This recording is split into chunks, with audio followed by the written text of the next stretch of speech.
She wasn't irresponsible with money. She was exhausted by it.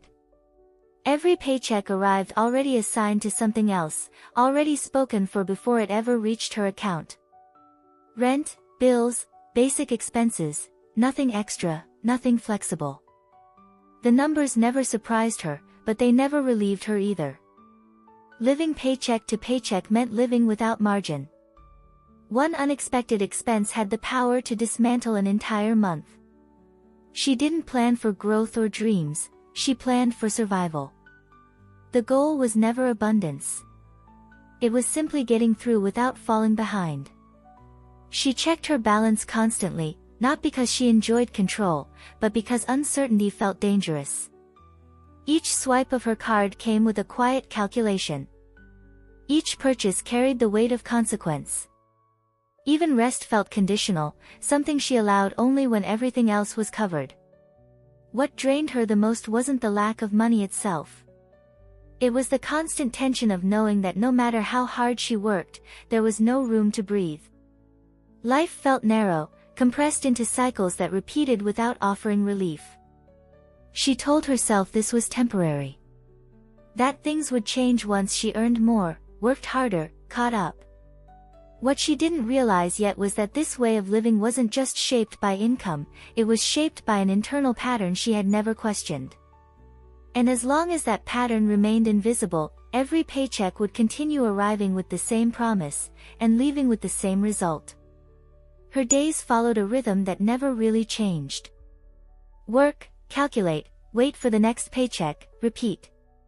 There was no sense of progression, only maintenance.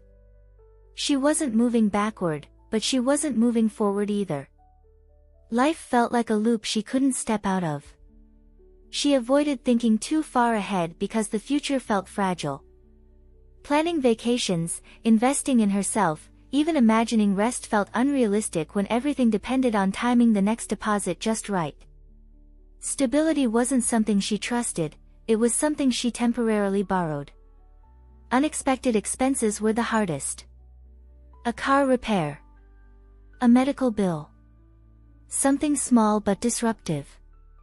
Each one felt like proof that she was always one step away from losing control. She didn't panic outwardly, but inside, her nervous system stayed on high alert. She noticed how often she said no to herself. Not out loud, but internally. No to small comforts. No to opportunities that required risk. No to the idea that money could feel supportive instead of stressful. Over time, those no's shaped her sense of what was possible. Even moments of joy carried a shadow. If she allowed herself to relax too much, guilt followed. Rest felt irresponsible. Spending felt dangerous. Saving felt impossible. Everything existed in a narrow emotional range defined by caution. She didn't see this as failure. She saw it as adulthood. As reality. As something everyone dealt with silently. What she didn't yet realize was how deeply this pattern was shaping her relationship with money, not as a tool, but as a source of constant tension. And beneath that tension lived a question she hadn't allowed herself to ask yet: what if money didn't have to feel this heavy all the time? Over time, the routine began to wear her down in ways she couldn't ignore anymore. It wasn't a sudden breakdown or a dramatic moment, it was a slow accumulation of exhaustion. She woke up tired, not from lack of sleep, but from carrying the same financial pressure every single day. She noticed how little emotional energy she had left for anything beyond responsibility. Conversations about money made her tense. News about finances felt overwhelming. Even casual comments about savings or investments triggered an internal comparison she tried to avoid. It wasn't jealousy, it was fatigue. There were moments when she caught herself staring at nothing, her mind replaying the same worries on a loop. How long could she keep this up? What would happen if something went wrong? The questions didn't demand answers, they just sat there, heavy and unresolved. She realized how much of her identity had become tied to getting by. Being careful. Being responsible. being realistic. Those traits had kept her afloat, but they had also quietly limited her. She had stopped imagining a different financial reality because imagining felt pointless. The most unsettling part was how normal it all felt. Living paycheck to paycheck had become familiar, predictable, even expected. The tension was constant, but so was her adaptation to it. She didn't question the pattern because questioning it felt like setting herself up for disappointment. One evening, after checking her account balance yet again, she felt a wave of discouragement she couldn't brush off. It wasn't panic. It was resignation. And that feeling lingered longer than usual, forcing her to confront something she had avoided for a long time. For the first time, she allowed herself to admit the truth, not that she was failing, but that this way of living was slowly draining her. And that acknowledgement, quiet as it was, marked the beginning of a shift she didn't yet understand. The question didn't arrive as hope. It arrived as weariness. Sitting alone one night, reviewing the same numbers she had memorized by heart, she felt a quiet resistance rise inside her. Not anger, not desperation, just a tired awareness that this cycle had been repeating for too long. She realized how automatically she had accepted this reality as permanent. Paycheck to paycheck wasn't something she was passing through anymore, it had become something she organized her entire life around. Decisions, expectations, even her sense of worth quietly revolved around it. That realization unsettled her. Not because it promised change, but because it exposed how little room she had allowed herself to imagine anything different. She hadn't failed to escape the pattern, she had stopped believing escape was possible. She began noticing how often she dismissed opportunities internally before they even formed. Thoughts like "that's not realistic" or "that's not for people like me" surfaced without effort. Those thoughts felt protective, but they also felt confining. For the first time, she wondered whether the limitation wasn't only external. Whether the constant focus on survival had slowly shaped her expectations, her choices, and her emotional state around money. The idea was uncomfortable, but it stayed.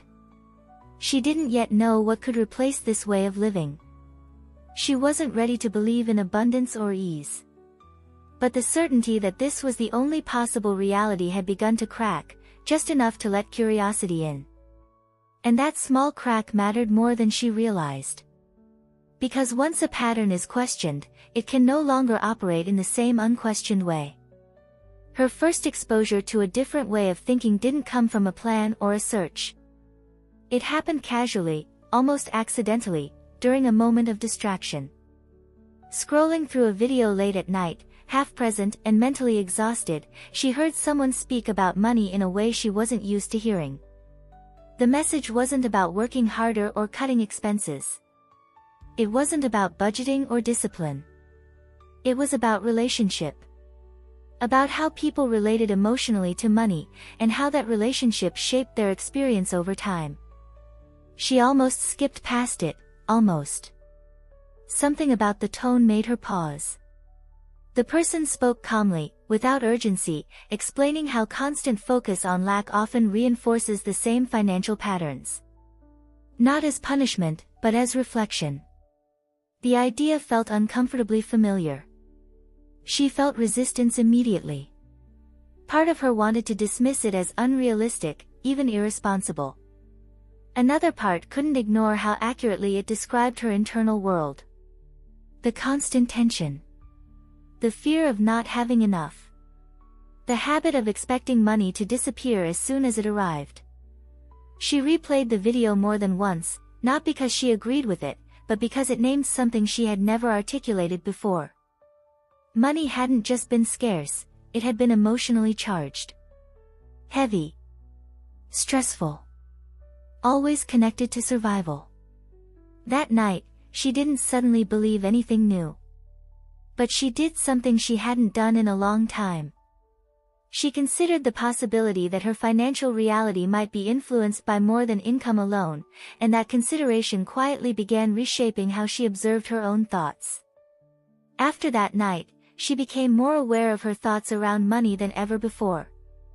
They surfaced constantly, often before any real situation demanded them.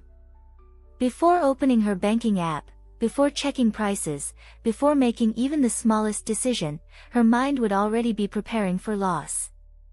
She noticed how automatic these thoughts were. This won't be enough. Something will come up. I need to be careful. They felt protective, almost responsible, but they also carried a quiet tension that never fully released. Scarcity wasn't just something she experienced, it was something she expected. What surprised her most was how rarely she questioned these thoughts. They had always sounded like truth, not opinion. Observing them without immediately agreeing with them felt strange, almost uncomfortable, but it created a small distance she hadn't had before. She began catching herself mid-thought, especially when anxiety rose. Instead of spiraling, she paused. She didn't try to replace the thought yet. She simply noticed it. That pause alone softened the emotional charge around money more than she expected. As the days passed, she realized how much energy she had been spending anticipating problems that never actually happened. The fear lived ahead of reality, rehearsing scenarios that rarely came true.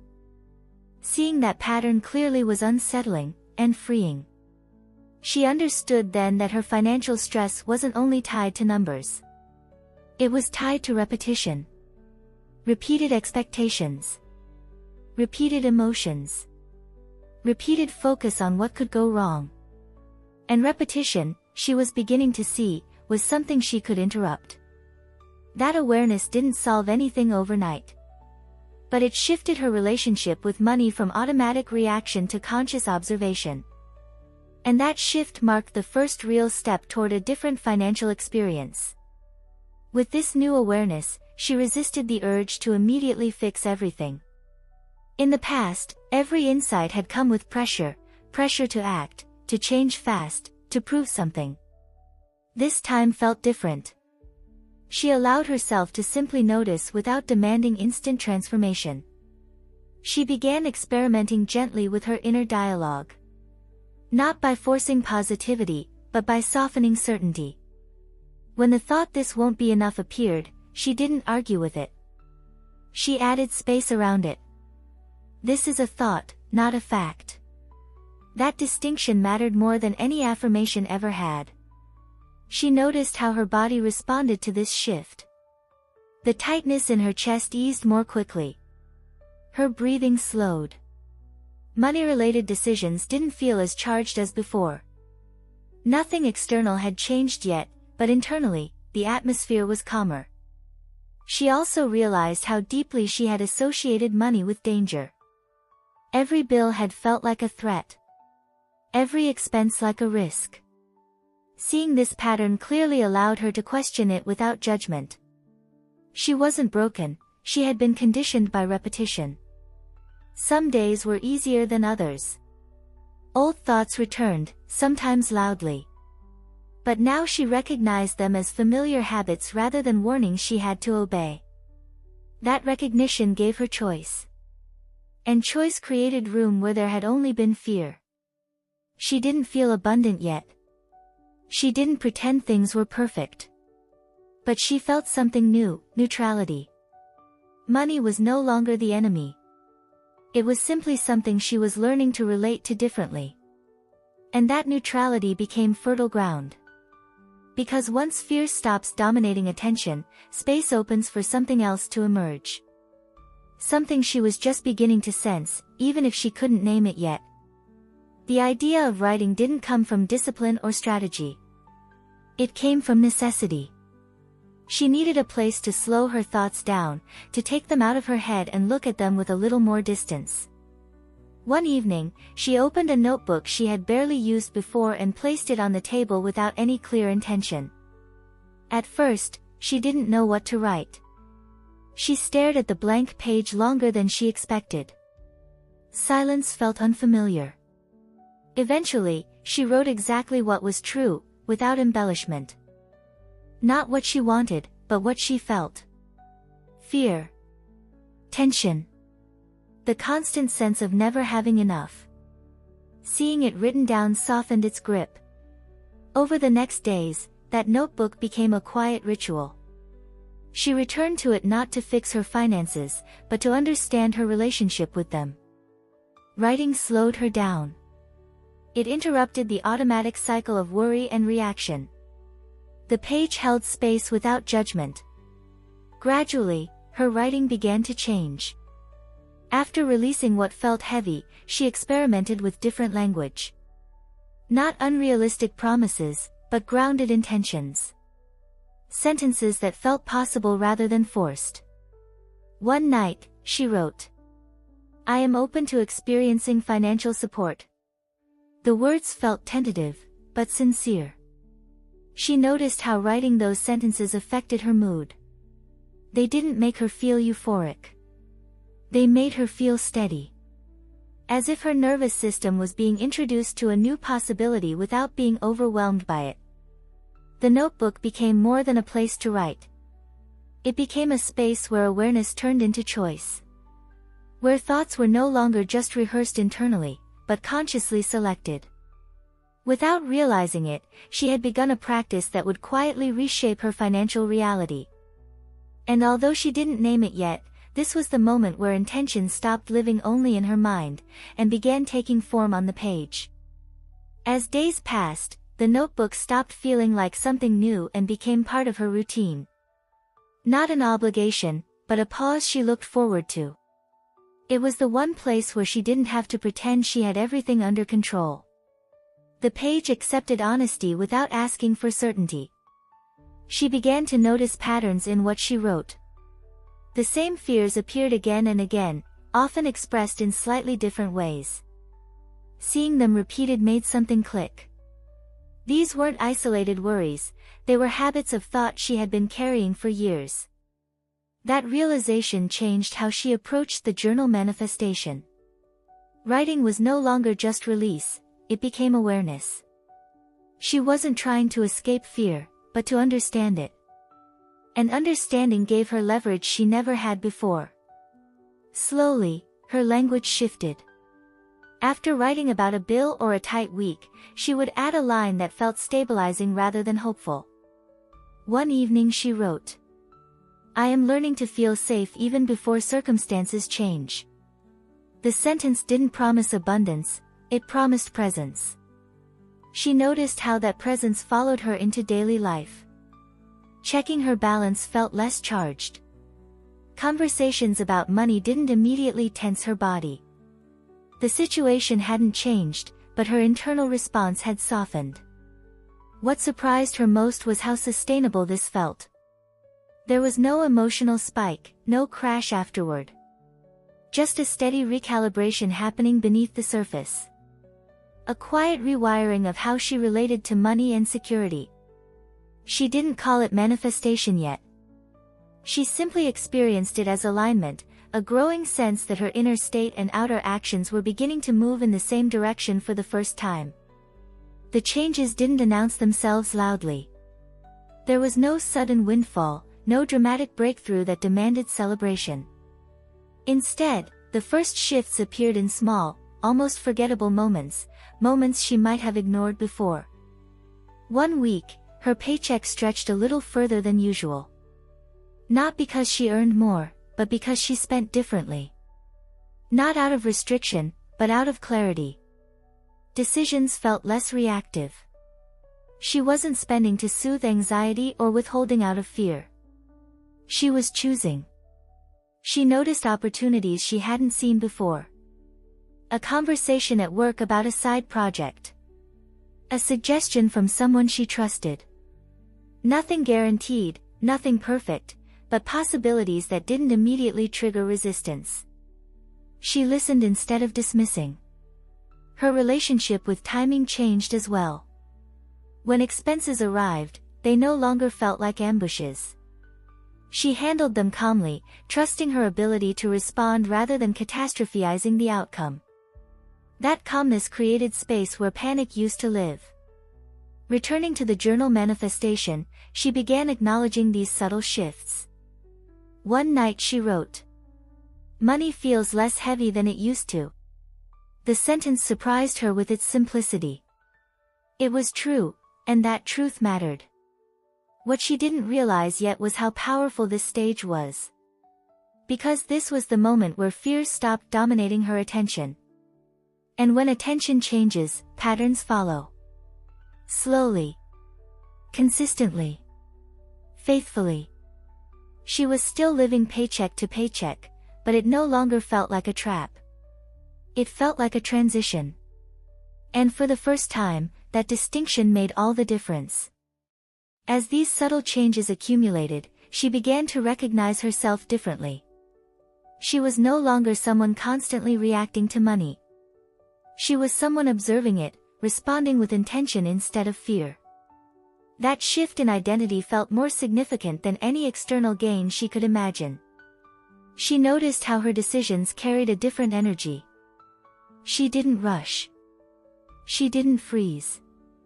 She allowed herself to pause, assess, and choose. That pause became a form of power she hadn't known she possessed. It created distance between stimulus and reaction, and in that distance, she found clarity.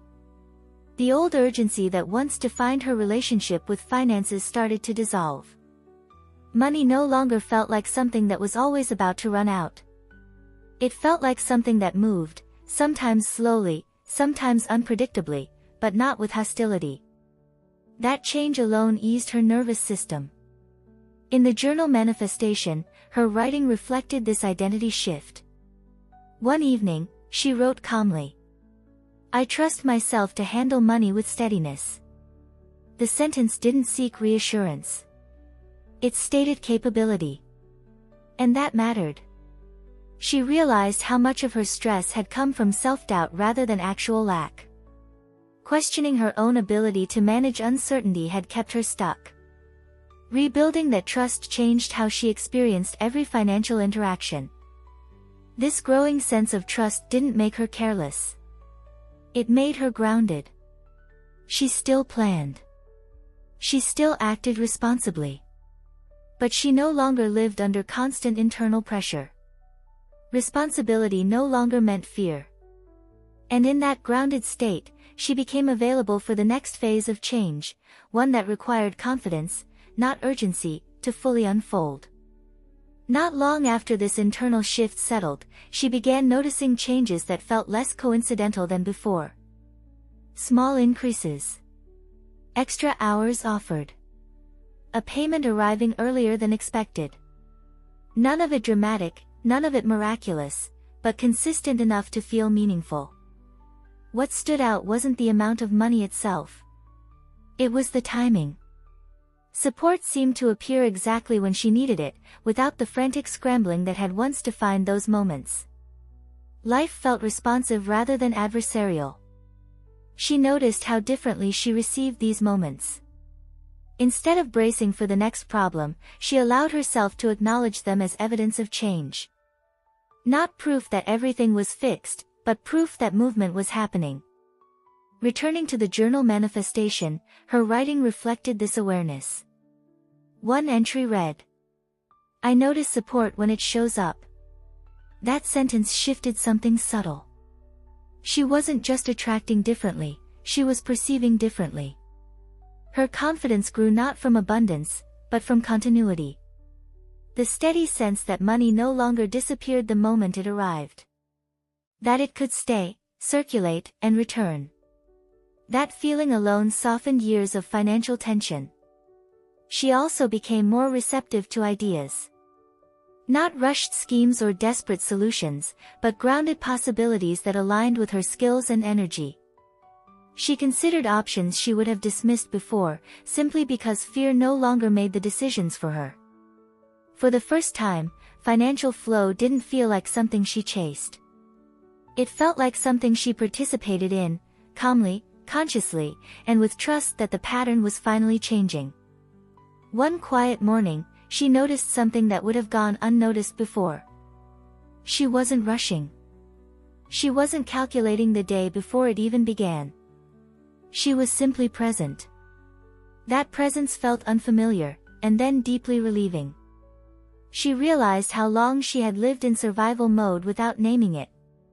Every choice had been filtered through urgency. every plan shaped by caution. Even hope had been measured carefully, so it wouldn't disappoint her. That way of living had kept her afloat, but it had also kept her small. Now, her days felt wider. Not extravagant, not excessive, just open. She allowed herself to think beyond the next paycheck without anxiety interrupting the thought. The future no longer felt like a threat she had to defend herself against. In the journal manifestation, her writing reflected this recognition. One morning she wrote slowly, deliberately. I am no longer living in survival. The words felt grounding, not celebratory. They described a state she had already stepped into. She noticed how her body responded to this awareness. Less tension in her shoulders. More ease in her breath. Financial decisions no longer triggered immediate stress responses. Her nervous system had begun to trust that she was supported. What changed most wasn't her income, it was her internal orientation. She no longer lived as if something was always about to go wrong. She lived as if she could handle what came next. That shift gave her stability no number ever had. And in that stability, she understood something essential. Financial abundance didn't begin when money increased. It began when fear stopped defining her relationship with it. Only then did she fully understand what had actually been happening beneath the surface. It wasn't just that her circumstances were improving, it was that her internal state had changed first. The constant focus on lack had softened, and in its place, there was space. Space to notice, to respond, to receive. She reflected on how often she had unknowingly reinforced scarcity by expecting it. Every time she anticipated loss, every time she braced herself for not enough, she had been rehearsing the same outcome. That rehearsal had shaped her reality more consistently than any single external event. Now, that rehearsal had changed. Through awareness, through writing, through choosing calmer thoughts, she had shifted what she was emotionally available for. The law of attraction no longer felt abstract. It felt precise. Her inner focus had altered the pattern, and the outer world had responded in quiet alignment. The journal manifestation played a central role in this realization. Writing hadn't been about forcing belief. It had been about repetition. About returning daily to a steadier emotional baseline. One evening, she wrote with clarity. I allow money to meet me where I am. The sentence felt honest, not hopeful. She recognized that abundance wasn't something that arrived suddenly. It accumulated as consistency. As trust. As reduced resistance. The more she stopped anticipating loss, the more space there was for flow to move naturally. This understanding didn't make her feel powerful in an exaggerated way. It made her feel responsible in the best sense, aware of how her attention shaped her experience. And that awareness became her most valuable resource. She wasn't manifesting through force or urgency. She was manifesting through alignment. And for the first time, that alignment felt sustainable, grounded, and real. As time passed, the changes around her stopped feeling temporary. Money no longer arrived and vanished immediately. There was rhythm now. A sense of continuity she had never experienced before. Even when amounts were modest, they stayed. They circulated. They returned. She noticed how different it felt to plan without anxiety interrupting her thoughts. Paying bills no longer consumed her emotional energy. She handled them calmly, knowing there was room. That room, even small, changed how she experienced everything else in her life. The fear of running out, once so loud, had softened into awareness. She still paid attention, but she no longer anticipated collapse. Her nervous system had learned a new baseline, one that trusted support instead of expecting loss. In the journal manifestation, her entries reflected this stability. One night, she wrote slowly and intentionally. Financial abundance is becoming my normal. The words felt grounded.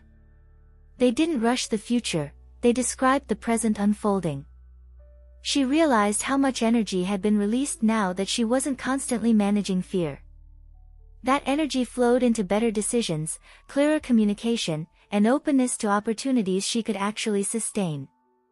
Growth no longer felt risky, it felt appropriate. Abundance, she learned, wasn't loud. It didn't announce itself dramatically. It settled quietly, through consistency, trust, and alignment repeated over time. And that quiet stability felt richer than anything she had ever imagined.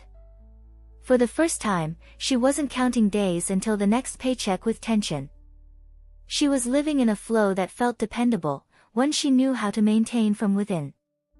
With this new stability came a deeper sense of safety she hadn't known before.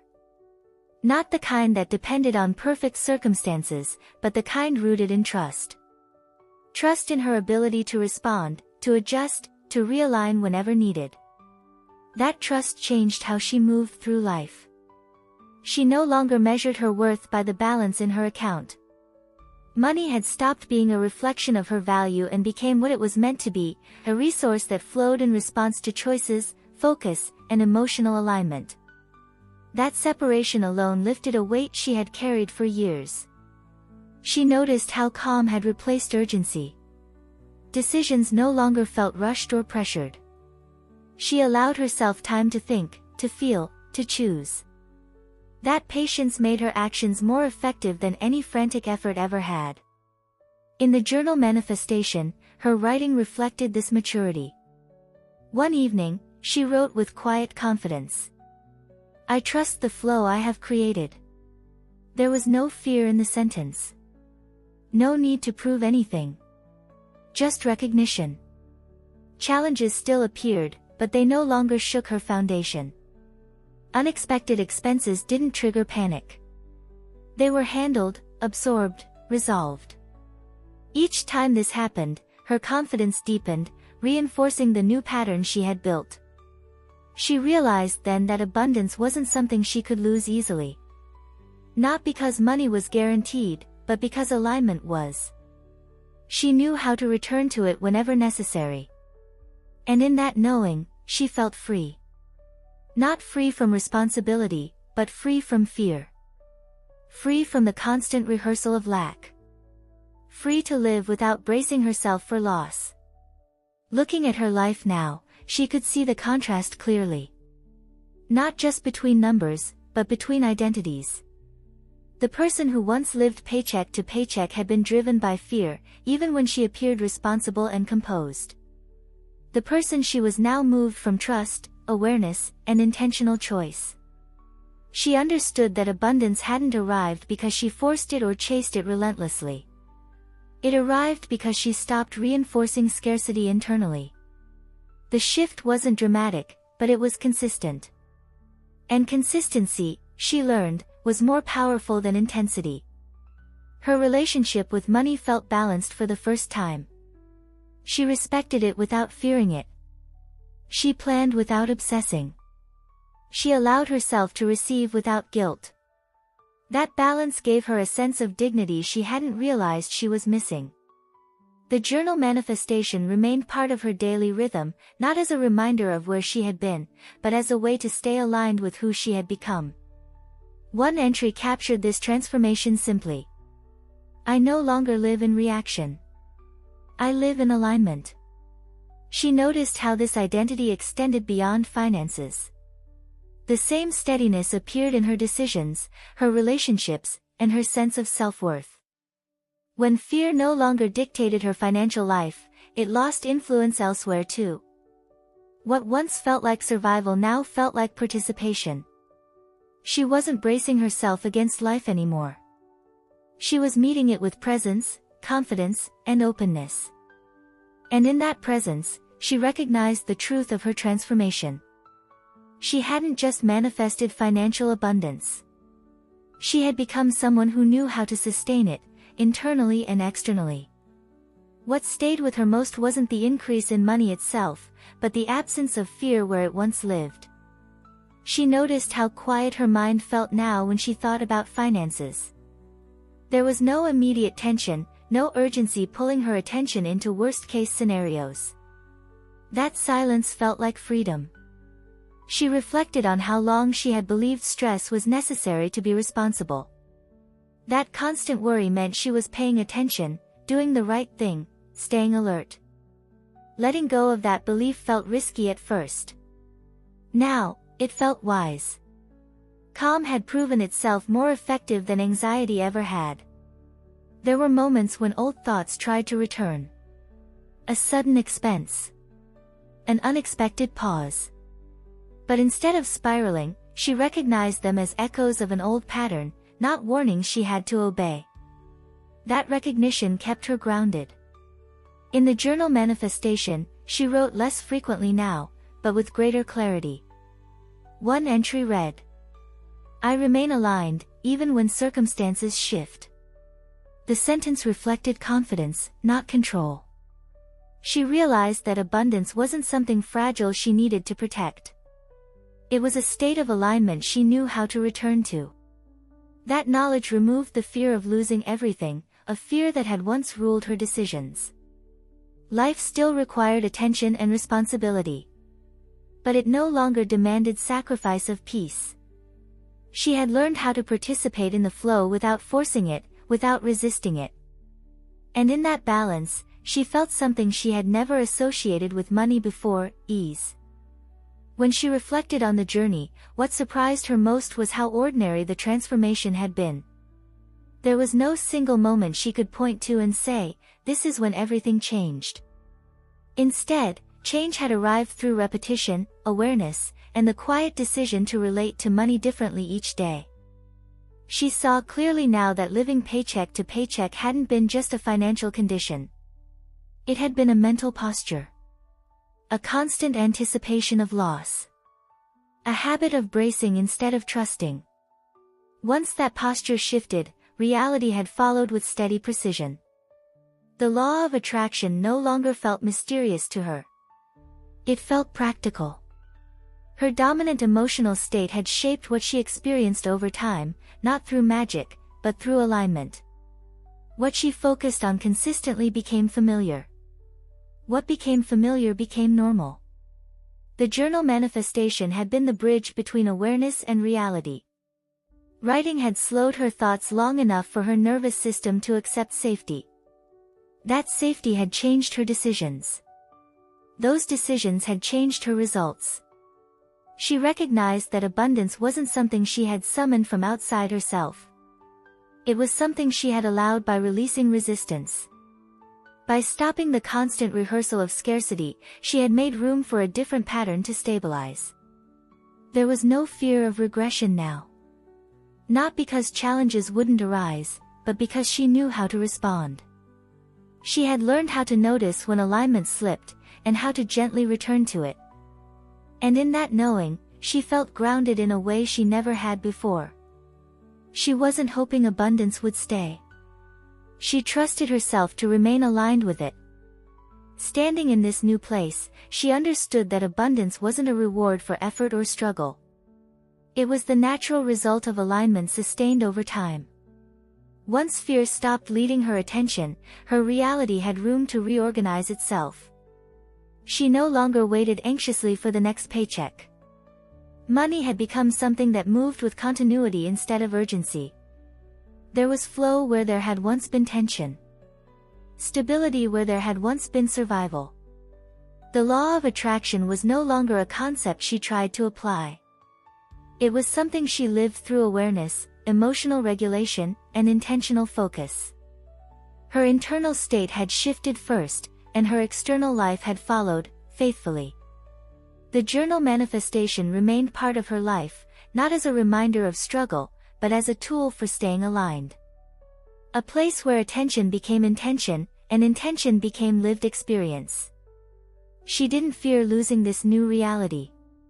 She trusted her ability to maintain it, to return to alignment whenever needed. That trust felt richer than any number in an account.